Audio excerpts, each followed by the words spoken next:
Hello बच्चों, स्वागत है आपके अपने परिवार महुआ क्लासेस में।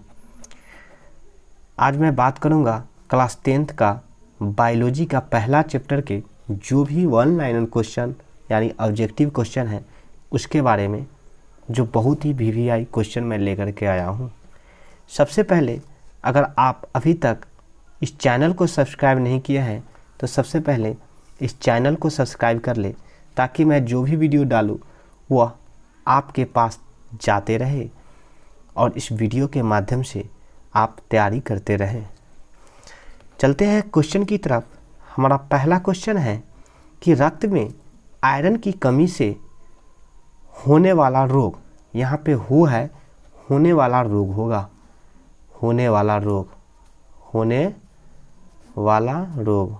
वाला रोग आप लोग देख सुधार लेंगे कि रक्त में आयरन की कमी से होने वाला रोग ऑप्शन ए में टीबी, ऑप्शन बी में मधुमेह, ऑप्शन सी में एनीमिया, ऑप्शन डी में रक्तचाप। तो बच्चों ध्यान रखेंगे कि रक्त में आयरन की कमी से होने वाला रोग एनीमिया होगा। क्या होगा? एनीमिया। ऑप्शन सी क्या होगा? एनीमिया। फिर दूसरी क्वेश्चन की तरफ चलते हैं। मनुष्य में वृक्क संबंधित होता है, मनुष्य में वृक्क संबंधित होता है ऑप्शन ए में पोषण से, ऑप्शन बी में श्वसन से, ऑप्शन सी में उत्सर्जन से, ऑप्शन डी में परिवहन से। तो इसका ऑप्शन नंबर सी हो जाएगा, उत्सर्जन से। यानी मनुष्य में वृक्क संबंधित होता है उत्सर्जन से। वृक्क संबंधित का मतलब होता है, मैंने क्लास में बताया हूँ इसको, कि वृक्क जो है यानी किडनी जो है वह फिल्ट्रेशन का काम करता है, ब्लड को छानने का काम करता है, यानी उत्सर्जन का काम करता है। अगला क्वेश्चन 3 नंबर क्वेश्चन है, विश्राम की स्थिति में मनुष्य का हृदय 1 मिनट में कितनी बार धड़कता है? विश्राम की स्थिति में मनुष्य का हृदय 1 मिनट में कितनी बार धड़कता है? ऑप्शन ए 72 बार, ऑप्शन बी 80 बार, ऑप्शन सी 60 बार, ऑप्शन डी 90 बार। तो इसका आंसर हो जाएगा ऑप्शन ए। ऑप्शन ए यानी विश्राम की स्थिति में मनुष्य का हृदय 72 बार धड़कता है, और यदि कोई कार्य कर रहा है, कोई काम कर रहा है तो उसका धड़कन बढ़ जाता है थोड़ा मोड़ा, ठीक है। लेकिन जब विश्राम की स्थिति नॉर्मल बॉडी रहता है तो उस वक्त जो होता है उसका धड़कन 1 मिनट में 72 बार धड़कता है। नेक्स्ट क्वेश्चन नंबर 4, मनुष्य में प्रमुख उत्सर्जन अंग है, मनुष्य में प्रमुख उत्सर्जन अंग है। ऑप्शन ए में रक्त, ऑप्शन बी में श्वेत ग्रंथि, ऑप्शन सी में वृक्क, ऑप्शन डी में अग्नाशय। तो इसका आंसर हो जाएगा ऑप्शन नंबर सी, वृक्क। ऑप्शन नंबर सी, वृक्क। यानी मनुष्य में प्रमुख उत्सर्जन अंग है, यानी उत्सर्जन का काम, फिल्ट्रेशन का काम, छानने का काम कौन करता है? वृक्क यानी kidney. Next question 5, next question number 5, निम्नलिखित में से कौन मलेरिया परजीवी है? निम्नलिखित में से कौन मलेरिया परजीवी है? ऑप्शन ए में प्लाज्मोडियम, ऑप्शन बी में लिस्मैनिया, ऑप्शन सी में प्रोटोजोआ, ऑप्शन डी में इनमें से कोई नहीं। तो इसका ऑप्शन नंबर ए हो जाएगा Plasmodium. Next question number 6, carbohydrate, protein तथा वसा का पूर्ण पाचन कहाँ होता है? कार्बोहाइड्रेट, प्रोटीन, वसा का पूर्ण पाचन कहाँ होता है? ऑप्शन नंबर ए अमाशय में, ऑप्शन नंबर बी यकृत में, ऑप्शन नंबर सी छोटी आंत में, ऑप्शन नंबर डी बड़ी आंत। तो बच्चों ध्यान में रखेंगे कि कार्बोहाइड्रेट, प्रोटीन तथा वसा का पूर्ण पाचन जो होता है वह छोटी आंत में होता है। पूर्ण रूप से उसका पाचन जो होता है वह छोटी आंत में होता है। Option number C. क्वेश्चन पूछेगा कार्बोहाइड्रेट सबसे ज़्यादा क्या चीज़ में पाया जाता है? तो कार्बोहाइड्रेट सबसे ज़्यादा चावल में पाया जाता है, प्रोटीन सबसे ज़्यादा दाल में पाया जाता है, वसा सबसे ज़्यादा जैसे घी वगैरह खाते हैं उसमें वसा ज़्यादा रहता है, वसा को इंग्लिश में फैट बोलते हैं। नेक्स्ट क्वेश्चन, क्वेश्चन नंबर 7, खुला परिसंचरण तंत्र पाया जाता है। खुला परिसंचरण तंत्र पाया जाता है मनुष्य में, ऑप्शन नंबर ए मनुष्य में, ऑप्शन नंबर बी घोड़े में, ऑप्शन नंबर सी कॉकरोच में, ऑप्शन नंबर डी स्त्री में। तो बच्चों यह ध्यान रखेंगे कि इसका ऑप्शन नंबर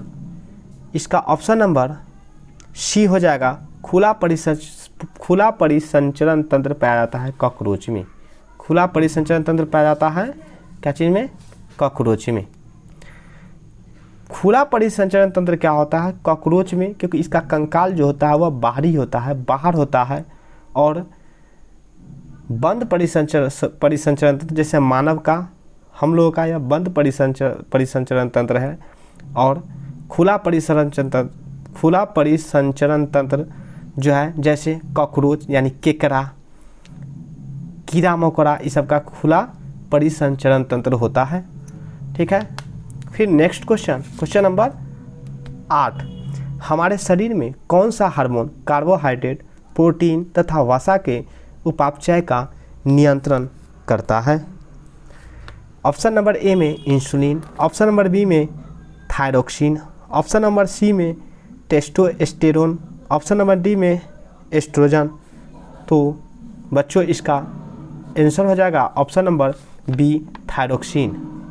हमारे शरीर में कौन सा हार्मोन कार्बोहाइड्रेट, प्रोटीन तथा वसा के उपापचय का नियंत्रण करता है? तो इसका आंसर हो जाएगा option number B thyroxine. Next question, option number 9, शरीर में सबसे छोटी रक्त वाहिनी है। शरीर में सबसे छोटी रक्त वाहिनी है। ऑप्शन नंबर ए में धमनी, ऑप्शन नंबर बी में कोशिकाएं, ऑप्शन नंबर सी में शीरा, ऑप्शन नंबर डी में वैना केव। तो इसका ऑप्शन नंबर डी हो जाएगा वैना केव। नेक्स्ट क्वेश्चन 10 नंबर, शैविक का स्राव होता है। शैविक का स्राव होता है। ऑप्शन नंबर ए लार ग्रंथियों के द्वारा, ऑप्शन नंबर बी छोटी आंत के द्वारा, ऑप्शन नंबर सी अग्नाशय के द्वारा, ऑप्शन नंबर डी यकृत के द्वारा। तो इसका ऑप्शन नंबर बी हो जाएगा छोटी आंत के द्वारा। ऑप्शन नंबर बी छोटी आंत के द्वारा, यानी शैविक का स्राव होता है छोटी आंत के द्वारा। नेक्स्ट क्वेश्चन, क्वेश्चन नंबर 11, मानव हृदय में पाए जाते हैं। मानव हृदय में पाए जाते हैं। मानव हृदय में पाए जाते हैं 3 कोष्ठक, 4 कोष्ठक, 5 कोष्ठक, 2 कोष्ठक।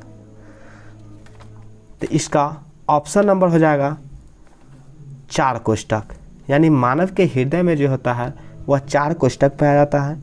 कोष्ठक के जगह पे चेंबर दिया रहेगा। चेंबर की संख्या कितनी है? तो मानव के हृदय में चेंबर की संख्या 4 है। चेंबर को कमरा की तरफ इंडिकेट करते हैं, यानी मानव के हृदय में कमरों की संख्या कितनी है। जो इसका हृदय यानी दिल जो होता है, आप समझ सकते हैं बच्चों, क्लास में मैं इसको बहुत अच्छी तरह से अध्ययन किया था। दिल में 4 गो दिल, वो दिल टूट जाता है, वो दिल नहीं, ये कोष्ठक की बात हो रही है। जो दिल हमारे शरीर के अंदर जो होता है वह दिल, उसमें 4 कोष्ठक होते हैं, 4 कमरा होते हैं, चेंबर की संख्या 4 होती है। पूछेगा मानव हृदय में पाए जाते हैं कितने कोष्ठक, कितने चेंबर? तो वह 4 चेंबर पाए जाते हैं। फिर मछली के बारे में पूछेगा, मछली में कितनी चेंबर पाए जाते हैं? मछली में 2 चेंबर। ठीक है। फिर मेढक वगैरह में कितने चेंबर पाए जाते हैं? सरीसृप यानी सांप में तो 3 चेंबर। ठीक है, लेकिन इसका ऑप्शन नंबर मानव में 4 कोष्ठक, 4 चेंबर। फिर नेक्स्ट क्वेश्चन, मानव रक्त के 100 ml में उपस्थित यूरिया की मात्रा होती है। यानी मानव के 100 ml रक्त में यूरिया की मात्रा कितनी होती है? ऑप्शन नंबर ए में 100 mg, ऑप्शन नंबर बी में 20 mg, ऑप्शन नंबर सी में 30 mg, ऑप्शन नंबर डी में 40 mg। तो इसका ऑप्शन नंबर बी हो जाएगा, ऑप्शन नंबर बी हो जाएगा 20 mg। Next question, question number 13, मस्तिष्क में विभिन्न सूचनाएं किस रूप से संचित होती है? मनुष्य में मस्तिष्क में विभिन्न सूचनाएं किस रूप में संचित होती है? तो ऑप्शन नंबर ए चेतना, ऑप्शन नंबर बी आवेग, ऑप्शन नंबर सी उद्दीपन, ऑप्शन नंबर डी संवेदना। तो इसका ऑप्शन नंबर सी हो जाएगा, यानी उद्दीपन। नेक्स्ट क्वेश्चन नंबर 14, इनमें से किसकी उपस्थिति के कारण रक्त लाल दिखाई देता है? इनमें से किसकी उपस्थिति के कारण रक्त लाल दिखाई देता है? यह आप लोग अच्छी तरह से जानते होइएगा, बहुत बार इस क्वेश्चन को क्लास में रिपीट किया था मैंने। रक्त में जो होता है वह हीमोग्लोबिन की उपस्थिति के कारण जो होता है इसका रक्त खून जो होता है वह लाल होता है। नेक्स्ट क्वेश्चन 15 नंबर, वसा का पाचन करता है? वसा का पाचन करता है ऑप्शन नंबर ए में पेप्सिन, ऑप्शन नंबर बी में ट्रिप्सिन, ऑप्शन नंबर सी में लाइपेज, ऑप्शन नंबर डी में एमाइलेज। तो वसा का पाचन करता है लाइपेज, यानी ऑप्शन नंबर सी। कौन करता है? लाइपेज। नेक्स्ट क्वेश्चन नंबर 16 यानी 16 नंबर, लार में निम्नलिखित में से कौन सा एंजाइम पाया जाता है? लार में निम्नलिखित में से कौन सा एंजाइम पाया जाता है? तो ऑप्शन नंबर ए में लाइपेज, ऑप्शन नंबर बी में ग्रेस्ट्रीन, ऑप्शन नंबर सी में टाइलिन, ऑप्शन नंबर डी में पेप्सिनोजेन। लार में पाए जाने वाले एंजाइम जो होता है वह टाइलिन है। लार उसे कहते हैं जो लेर जो निकलते रहता है हमारे मुंह से, उसी को लार कहते हैं, जिसमें पाया जाता है टाइलिन एंजाइम। ठीक है। नेक्स्ट क्वेश्चन नंबर 17 यानी 17, अग्नाशयिक रस में निम्नलिखित में से कौन एंजाइम पाया जाता है? अग्नाशयिक रस में निम्नलिखित में से कौन एंजाइम पाया जाता है? ऑप्शन नंबर ए में एमाइलेज एवं माल्टोज, ऑप्शन नंबर बी में रेनिन, ऑप्शन नंबर सी में टाइलिन, ऑप्शन नंबर डी में पेप्टिनोजेन। तो इसका ऑप्शन नंबर ए हो जाएगा एमाइलेज एवं माल्टोज, एमाइलेज एवं माल्टोज। नेक्स्ट क्वेश्चन नंबर 18, भोजन का मुख्य रूप से अवशोषण होता है? भोजन का मुख्य रूप से अवशोषण होता है अमाशय में, पक्वाशय में, बड़ी आंत में, इलियम में। तो भोजन का मुख्य रूप से जो अवशोषण जो होता है वह इलियम में होता है, option number D. Next question 19 नंबर, पित्तरस कहाँ से स्रावित होता है? पित्तरस कहाँ से स्रावित होता है? ऑप्शन नंबर ए में अग्नाशय से, ऑप्शन नंबर बी में यकृत से, ऑप्शन नंबर सी में छोटी आंत से, ऑप्शन नंबर डी इनमें से कोई नहीं। तो बच्चों पित्तरस जो स्रावित होता है वह यकृत से स्रावित होता है। क्या चीज़ से? यकृत से, यानी लीवर से। लीवर में पित्त होता है, जो पित्त से जो है पित्ताशय से जो है वह पित्तरस स्रावित होता है। यकृत को लीवर कहते हैं, लीवर को ही जिगर ही कहा जाता है, यानी एक यकृत, लीवर, जिगर सबका एक ही नाम है। नेक्स्ट क्वेश्चन नंबर 20, श्वसन क्रिया द्वारा निम्न में से किसका निर्माण होता है? श्वसन क्रिया द्वारा निम्न में से किसका निर्माण होता है? ए नंबर में रक्त का, बी नंबर में ऊर्जा का, सी नंबर में एंजाइम का, डी नंबर में प्रकाश का।